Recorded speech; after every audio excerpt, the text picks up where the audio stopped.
Well, tonight's show is a little bit different. It's a long look at our illegal immigration problem and the personal stories of those caught in the crossfire of policy and politics. Now, by now, you've heard the story of Ignacio Ramos, Jose Compean. They're two Border Patrol agents who are now serving prison time for shooting an illegal alien drug smuggler who they thought was about to open fire on them. Ramos fired first, and the smuggler got shot right in the butt. He lived to tell about it and reportedly got a border crossing card, a driver's license, and he lived to be arrested many days later. Both agents convicted of assault. Ramos to 11 years in prison and Compean to an amazing 12 years in prison. You may have also heard the story of Deputy Sheriff Gilmer Hernandez. After stopping a car that had just run a stop sign, the driver began to speed away and then turned right into Hernandez. He took his gun out and he fired at the tires to try to stop the vehicle. Now, when it finally stopped, 8 or 9 illegal immigrants jumped out and took off running. 2 remained because they had been superficially wounded by a bullet fragment that had ricocheted off the tire. Now, the Attorney General's office charged Deputy Hernandez with violating the civil rights of the illegal aliens. He's now serving 366 days in prison. Tonight, I want you to hear their stories again, but I want you to hear them from the people who know them best, their wives. Patty Compean, Monica Ramos, and Ashley Hernandez. They all join me now. Patty, I want to start with you. Your husband, Jose, 12 years, longest sentence of the bunch. Have you even had a chance to settle this in your head yet, that your husband's behind bars for 12 years? Nope, not yet. I don't think I ever will. I mean, how do you do that? 1 minute he's here, 1 minute he's gone. I mean, it's kind of tough. You have a 3-year-old. Has he asked, where's Daddy? Yeah, he does. He asks every day. He comes and tells me, Mommy, I want my daddy back. When is my daddy coming home? Where's my daddy? Who took him? Why did they take him? You didn't tell him for a long time. You know, we've talked about this on the radio program before. You didn't really say anything until you knew that, I mean, there he goes, Dad's gone. And how did you tell him? I use how he's into Batman right now, so I use the whole Batman Joker thing. I told him, well, Daddy was like Batman. He was fighting, to protect the good people from the bad guys. And Joker, one of Joker's people, got upset because Daddy, got one of his bad friends, and they got back at him by throwing him in jail. Unbelievable. I can't understand it, and I'm 43. I can't imagine your son ever understanding that. Monica, your husband is the one that made the headlines and appeared on America's Most Wanted after he was beaten up in prison. How is he doing now? Is he in isolation? Yes, he's in what they call the special housing unit right now. He's in there for 23 hours a day, 7 days a week. He's only allowed out for 1 hour a day, and it's in a 20 by 20 yard just for recreation purposes. Can you guys explain it all? Because the judge said that both your husbands should spend time in Texas. And yet, Patty, your husband's in Ohio, if I'm not mistaken. And Monica, your husband's in Mississippi. Why? Right. I don't understand how they took him so far. I know that ever since my husband had been assaulted, they had mentioned that they were going to try and transport him to another location, and now we've been told that he's probably going to go further north. I don't know why they continue to take him further and further. I mean, when they're in prison, you're supposed to keep some sort of healthy relationship between the families, the children, keep some sort of communication, and that's not the case. I mean, we look forward to one phone call every 30 days for only 15 minutes. When's the last time you guys saw your husbands?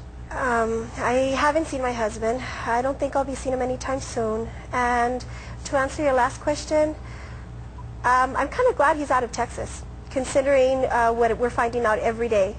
Keep him farther away from here. Yeah, it's a little sacrifice, but safety comes first. Let me go to Ashley. Your husband, this is an amazing story. Your husband was, they were trying to run him over. He shot at the tires, bullet goes in, ricochets, hits 2 people. They're superficially wounded. And he's cleared by the Texas Rangers. Then what happens? well, he's cleared by the Texas Ranger, and then the Mexican consulate sends a letter saying that he wants Gilmer prosecuted, so that's what our government did. They went and did investigation on their own, the FBI. They never talked to Gilmer. They used the same information from the Texas Ranger and then got him prosecuted. But I understand, though, that while he was cleared by the Texas Rangers, the FBI came in and they did talk to you, and Yes. it was not a pleasant experience. Oh, no, it wasn't, not at all, especially when they show up at your work. Is it true that they called you a liar, and why are you lying for your husband, and why are you trying to cover up for them? Oh, yeah. That's exactly what they said. They said a lot of awful stuff. Right from the beginning when they talked to me, I was the bad person. Gilmer was the bad person. You know what really amazes me is that anybody who is for security on the border is called a racist. And it's been reported that your husbands in particular said, we're going to go out and shoot up some Mexicans today. That's what I've heard over and over and over again. But by looking at the names Compean, Ramos, and Hernandez, that doesn't really work. Are your husbands racist? Well, I'd like to start off by saying that this isn't a racist issue. This is about, I think, you know, there are people that are in Mexico that are more deserving of having a better life here in the United States, but that they come in here and do it legally. I mean, these illegals that came, violated our laws, are now being told that they're able to get rewarded. Come in, you know, take a chance, but that you'll get rewarded for it. How do you guys stay positive at all? I mean, I have to tell you, I have been so disillusioned in the last year since I've really been in the news cycle. I've done talk radio for a long time, but I've been out away from the news gatherers and seeing stuff that happens and how news is made and how it's processed and churned out, etc., and seeing our politicians up close and personal. I've been real disillusioned. You guys are on the receiving end of what looks to be nothing but just politics. How do you not just despise our country right now? Well, for me, what I do is I look at the facts. The fact is my husband is not an evil man. He's not what they portrayed him to do, you know, as they portrayed him. This is all based on a lie, based on somebody's imagination, you know, especially with the stuff that they said about him, you know, going out to shoot Mexicans, calling this narc, illegal drug smuggler, you know, a piece of, you know, I don't know if I can say it. No, you can't. We don't. No, you can't say that. You can't say that. Well, they said that, and you know, all that, they make stuff up. Why? Because there's really nothing there. There's no basis for what, you know, they're saying. You know, they're calling them rogue agents and dirty agents, and they're not. So they're making stuff up. I mean. Now, Ashley, real quick, your husband, the people that he superficially wounded, one of them just got a settlement from the United States government for $100,000, right? Yes, sir. And Patty, you just got a little surprise in the mail from the United States government as well. What did you just get in the mail? $2,800 bill. I got the same. A bill? I received the same. You got it too? Yeah. What's the bill for? Court costs, or I'm not exactly sure what it was, because I don't remember hearing that that was a part of the fine. But yes, we got the bill too, and it's addressed to my spouse, saying that if he can't pay it, then he needs to make arrangements. Well, You should just they send should it have sent back. it to our attorneys. Yeah, I'm sorry. He's a little busy right now. He's tied up in prison. I'll have more in just a bit, and later on we'll be joined in the studio with Dog the Bounty Hunter, Dwayne Chapman, and his wife Beth, who'll tell us Dog's story, the threat of getting sent to a Mexican jail for catching a serial rapist. Don't miss this.